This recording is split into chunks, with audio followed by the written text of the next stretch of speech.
Kita lanjutkan kisah mengerikan tentang keluarga kaya raya di Malang. Sebuah keluarga yang kehidupannya berubah drastis setelah kehilangan anak pertama mereka, Nadira. Dan bersama perubahan itu, muncul pula rahasia gelap yang perlahan terbuka di hadapan Alia. Di episode pertama, kita sudah menyaksikan bagaimana Alia menemukan kamar misterius di lantai 2. Kamar yang dindingnya tertutup kain hitam, penuh sesajen, dan dihuni sosok hitam tinggi bermata merah. Sejak malam itu, Alia sadar bahwa kemewahan keluarganya bukanlah hasil kerja keras semata, melainkan hasil dari sebuah perjanjian gelap. Namun, kisah Alia tidak berhenti di situ. Teror yang ia alami baru saja dimulai. Mimpi-mimpi gelap sejak Alia kembali dari kamar misterius itu. Tidurnya tidak pernah lagi tenang. Setiap malam, ia bermimpi berjalan di sebuah jalan panjang yang gelap. Di sisi kanan kiri jalan, ada banyak lilin yang menyala.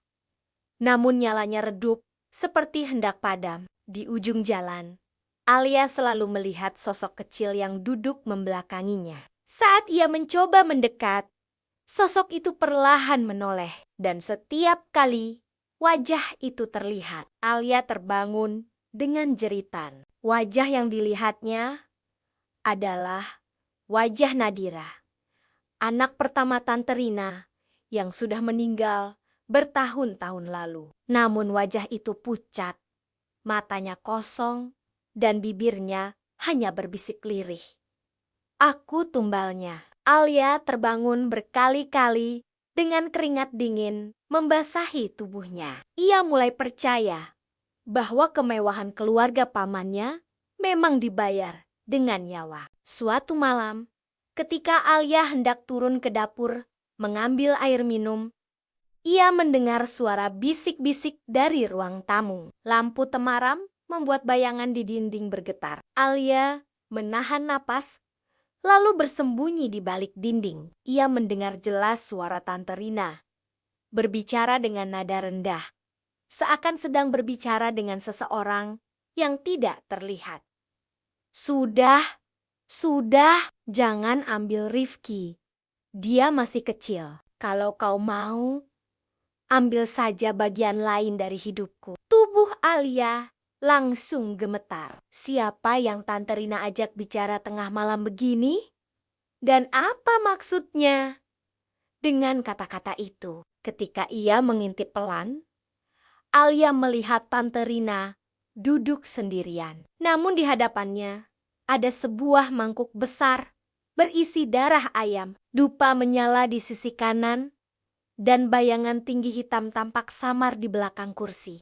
Alia buru-buru menutup mulutnya agar tidak berteriak. Sejak malam itu, ia semakin yakin rumah ini memang dijaga oleh sesuatu yang mengerikan. Asisten rumah tangga yang hilang. Beberapa minggu setelah itu, salah satu asisten rumah tangga tiba-tiba hilang. Namanya Mbak Siti, perempuan asal Kediri. Pagi itu, ia masih sempat menyapu halaman. Namun menjelang siang, ia tidak terlihat lagi. Semua orang mencari, namun tidak ada yang menemukannya. Anehnya, Tante Rina melarang keluarga melapor ke polisi. Dia pasti kabur sendiri. Sudah, tidak usah dicari. Nanti bikin ribut, katanya datar. Namun, Alia melihat sesuatu yang janggal. Malam harinya, ia mendengar suara tangisan dari kamar misterius di lantai 2. Tangisan perempuan yang lirih seperti meminta tolong. Ketika ia mencoba mendekat, pintu kamar itu terkunci rapat. Namun dari celah bawah pintu, Alia melihat cairan merah mengalir pelan keluar. Tangannya gemetar.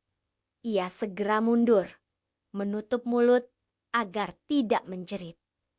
Apakah Mbak Siti menjadi tumbal berikutnya? Pertanyaan itu menghantui pikiran Alia setiap malam. Teror di kolam renang suatu sore Alia menemani Rifki bermain di halaman belakang. Anak kecil itu berlari ke arah kolam renang, tertawa riang. Namun tiba-tiba, tubuhnya seperti ditarik sesuatu ke dalam air. Rifki berteriak keras. Tangannya melambai-lambai meminta tolong. Alia panik. Ia langsung menceburkan diri ke kolam. Air begitu dingin, menusuk tulang. Ketika tangannya berhasil meraih Rifki, ia melihat jelas di dasar kolam. Ada bayangan hitam besar yang menatap ke atas. Matanya merah menyala. Dan tangannya berusaha menarik kaki Rifki dengan sekuat tenaga. Alia berhasil mengangkat Rifki keluar dari air. Keduanya terengah-engah di pinggir kolam. Tubuh gemetar. Namun setelah itu, Alia melihat Tante Rina berdiri di balkon lantai 2. Wajahnya pucat, namun senyumnya samar. Seakan tidak terkejut sama sekali. Peringatan dari tetangga. Beberapa hari kemudian, Alia memberanikan diri berbicara dengan salah satu tetangga tua yang rumahnya tidak jauh dari sana. Nenek itu menatapnya dengan mata sayu, lalu berkata lirih, "Kalau kau masih ingin hidup, cepatlah pergi dari rumah itu." Banyak orang tahu, keluarga itu tidak kaya karena kerja keras. Mereka punya perjanjian, dan setiap beberapa waktu sekali harus ada yang dikorbankan. Alia tercekat, air matanya mengalir deras. Nenek itu hanya menggeleng pelan, lalu menambahkan, anak pertama mereka bukan meninggal karena kecelakaan biasa. Itu syarat pertama. Dan setelah itu, setiap kali mereka ingin harta terus mengalir, akan ada korban lagi. Malam terakhir di rumah itu, malam itu, Alia tidak bisa tidur. Ia mendengar suara langkah kaki berat dari tangga. Langkah itu berhenti tepat di depan kamarnya. Dari celah pintu, Alia melihat bayangan hitam tinggi itu lagi. Matanya merah, menatap lurus ke arahnya. Tubuh Alia kaku. Ia ingin berteriak, namun mulutnya seakan terkunci. Bayangan itu perlahan masuk, mendekat ke ranjangnya. Suaranya bergema, berat, seperti datang dari dalam tanah. "Kau bukan bagian dari perjanjian. Pergilah sebelum aku menjemputmu." Alia langsung menutup matanya, berdoa sekuat tenaga. Ia tidak sadar kapan sosok itu menghilang. Yang ia tahu, ketika pagi datang, pintunya terbuka lebar dan ada jejak kaki basah menuju keluar kamar. Dengan tubuh gemetar, Alia akhirnya menelepon ibunya. Ia menangis keras, menceritakan semua yang ia alami. Ibunya langsung menjemputnya malam itu juga. Alia hanya sempat membawa beberapa pakaian. Sejak hari itu, ia tidak pernah lagi kembali ke rumah pamannya. Rumah besar itu tetap berdiri, penuh kemewahan, namun juga penuh rahasia kelam. Subscribe channel Sanggamara 99 dan bagikan kisah ini ke teman-temanmu.